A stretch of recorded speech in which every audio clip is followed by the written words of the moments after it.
everybody, it's Robin from Roaming with Rover. Welcome back to the continuation of Pride and Prejudice, Volume 3, Chapter 13. A few days after this visit, Mr. Bingley called again, and alone. His friend had left him that morning for London, but was to return home in 10 days' time. He sat with them above an hour and was in remarkably good spirits.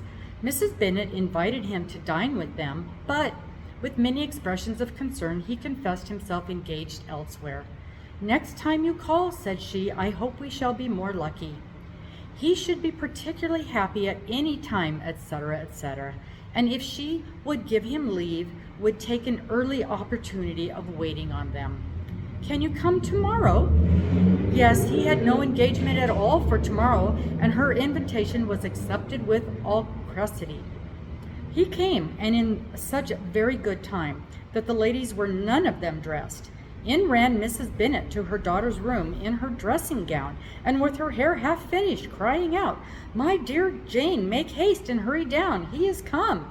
Mr. Bingley is come. He is indeed. Make haste, here. Sarah, come in to Miss Bennet this moment and help her on with her gown. Never mind Miss Lizzie's hair." "We will be down as soon as we can," said Jane, "but I dare say Kitty is forwarder than either of us, for she went upstairs half an hour ago." "Oh, hang Kitty, what has she to do with it? Come, be quick. Where's your sash, my dear?" But when her mother was gone, Jane would not be prevailed on to go down without one of her sisters. The same anxiety to get them by themselves was visible again in the evening. After tea, Mr. Bennet retired to the library, as was his custom, and Mary went upstairs to her instrument. 2 obstacles of the 5 being thus removed, Mrs. Bennet sat looking and winking at Elizabeth and Catherine for the considerable time, without making any impression on them. Elizabeth would not observe her, and when at last Kitty did, she very innocently said, "What is the matter, mamma? What do you keep winking at me for? What am I to do?" "Nothing, child, nothing. I did not wink at you." She then sat still 5 minutes longer, but unable to waste such a precious occasion, she suddenly got up and said to Kitty, "Come here, my love, I want to speak to you," took her out of the room. Jane instantly gave a look at Elizabeth, which spoke her distress at such premeditation, and her entreaty that she would not give in to it. In a few minutes, Mrs. Bennet half opened the door and called out, "Lizzie, my dear, I want to speak to you." Elizabeth was forced to go. "We may as well leave them by themselves, you know," said her mother as soon as she was in the hall. "Kitty and I are going upstairs to sit in my dressing room." Elizabeth made no attempt to reason with her mother, but remained quietly in the hall till she and Kitty were out of sight, then returned into the drawing room. Mrs. Bennet's schemes for this day were ineffectual. Bingley was everything that was charming, except the professed lover of her daughter. His ease and cheerfulness rendered him a most agreeable addition to their evening party, and he bore with the ill-judged officiousness of the mother, and heard all her silly remarks with a forbearance and command of countenance particularly grateful of the daughter. He scarcely needed an invitation to stay supper, and before he went away an engagement was formed, chiefly through his own and Mrs. Bennet's means, for his coming next morning to shoot with her husband. After this day, Jane said no more of her indifference. Not a word passed between the sisters concerning Bingley, but Elizabeth went to bed in the happy belief that all must be speedily be concluded, unless Mr. Darcy returned within the stated time. Seriously, however, she felt tolerably persuaded that all this must have taken place with the gentleman's concurrence. Bingley was punctual to his appointment, and he and Mr. Bennet spent the morning together as had been agreed upon. The latter was much more agreeable than his companion expected. There was nothing of presumption or folly in Bingley that could provoke his ridicule or disgust him into silence, and he was more communicative and less eccentric than the other had ever seen him. Bingley, of course, returned with him to dinner, and in the evening Mrs. Bennet's invention was again at work to get everybody away from him and her daughter. Elizabeth, who had a letter to write, went into the breakfast room for that purpose soon after tea. for as the others were all going to sit to cards, she could not be wanted to counteract her mother's schemes. But on returning to the drawing room, when her letter was finished, she saw, to her infinite surprise, there was reason to fear that her mother had been too ingenious for her. On opening the door, she perceived her sister and Bingley standing together over the hearth, as if engaged in earnest conversation, and had this led to no suspicion, the faces of both, as they hastily turned around and moved away from each other, would have told it all. Their situation was awkward enough, but hers, she thought, was still worse. Not a syllable was uttered by either, and Elizabeth was on the point of going away again, when Bingley, who as well as the others had sat down, suddenly rose and whispered a few words to her sister, ran out of the room. Jane could have no reserves from Elizabeth, where confidence would give pleasure, and instantly embracing her, acknowledged with the liveliest emotion that she was the happiest creature in the world. "'Tis too much," she added, "by far too much. I do not deserve it. Oh, why is everybody so happy?" Elizabeth's congratulations were given with a sincerity, a warmth, a delight, which words could but poorly express. Every sentence of kindness, a fresh source of happiness to Jane, but she would not allow herself to say with her sister, or say half what remained to be said for the present. "I must instantly go to my mother," she cried. "I would not on any account trifle with her affectionate solicitude, or allow her to hear it from anyone but myself. He is gone to my father already. Oh, Lizzy, to know what I have to relate will give such pleasure to all my dear family.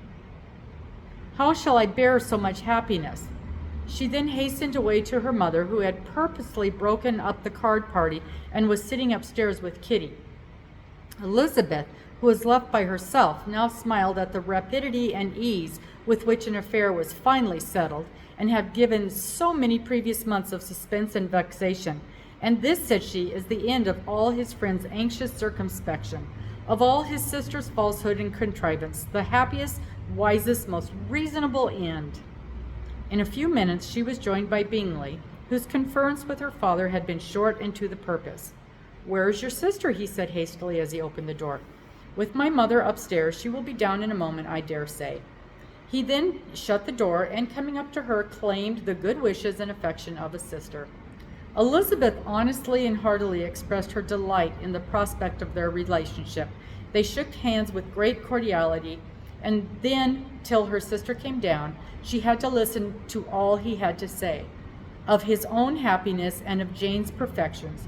And in spite of his being a lover, Elizabeth really believed all his expectations of felicity to be rationally founded, because they had for basis the excellent understanding and super excellent disposition of Jane, and a general similarity of feeling and taste between her and himself. It was an evening of no common delight to them all. The satisfaction of Miss Bennet's mind gave a glow of such sweet animation to her face as made her look handsomer than ever. Kitty simpered and smiled, and hoped her turn was coming soon. Mrs. Bennet could not give her consent or speak her approbation in terms warm enough to satisfy her feelings, though she talked to Bingley of nothing else for half an hour, and then when Mr. Bennet joined them at supper, his voice and manner plainly showed how really happy he was. Not a word, however, passed his lips in allusion to it, till their visitor took his leave for the night. But as soon as he was gone, he turned to his daughter and said, "Jane, I congratulate you. You will be a very happy woman." Jane went to him instantly, kissed him, and thanked him for his goodness. "You are a good girl," he replied, "and I have great pleasure in thinking you will be so happily settled. I have not a doubt of your doing very well together. Your tempers are by no means unlike. You are each of you so complying that nothing will ever be resolved on so easily, that even every servant will cheat you, and so generous that you will exceed your income. I hope not so. Imprudence or thoughtlessness in money matters would be unpardonable in me." "Exceed their income, my dear Mr. Bennet," cried his wife. "What are you talking of? Why, he has 4,000 or 5,000 a year, and very likely more." Then, addressing her daughter, Oh, my dear Jane, I am so happy. I am sure I shan't get a week of sleep all night. I knew how it would be. I always said it must be so at last. I was sure you could not be so beautiful for nothing. I remember as soon as I saw him, when he first came to Herefordshire last year, I thought how likely it was that you should come together. Oh, he is the handsomest young man that ever was seen. Wickham, Lydia, all were forgotten. Jane was beyond competition her favorite child. At that moment she cared for no other. Her youngest sister soon began to make interest for her for objects of happiness when she might in future be able to dispense. Mary petitioned for the use of the library at Netherfield, and Kitty begged very hard for a few balls there every winter. Bingley from this time was of course a daily visitor at Longbourn, coming frequently before breakfast, and always remained till after supper, unless when some barbarous neighbor who could not be enough detested had given him an invitation to dinner, which he thought himself obliged to accept. Elizabeth had now but little time for conversation with her sister, for while he was present, Jane had no attention to bestow on anyone else. But she found herself considerably useful to both of them. In those hours of separation that must sometimes occur, in the absence of Jane, he always attached himself to Elizabeth. For the pleasure of talking of her when Bingley was gone, Jane constantly sought the same means of relief. He has made me so happy, she said one evening,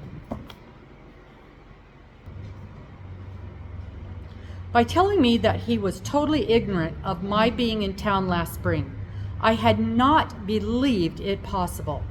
I suspected as much, replied Elizabeth, but how did he account for it? It must have been his sister's doing. They were certainly no friends to his acquaintance with me, which I cannot wonder at, since he might have chosen so much more advantageously in many respects. But when they see, as I trust they will, that their brother is happy with me, they will learn to be contented, and we shall be on good terms again. But we can never be what we once were to each other. That is what most unforgiving, said Elizabeth, that I ever heard you utter. Good girl, it would vex me indeed to see you again the dupe of Miss Bingley's pretended regard. Would you believe it, Lizzy, that when he went to town last November, he really loved me, and nothing but a persuasion of my being indifferent would have prevented his coming down again? He made a little mistake, to be sure, but it is to the credit of his modesty.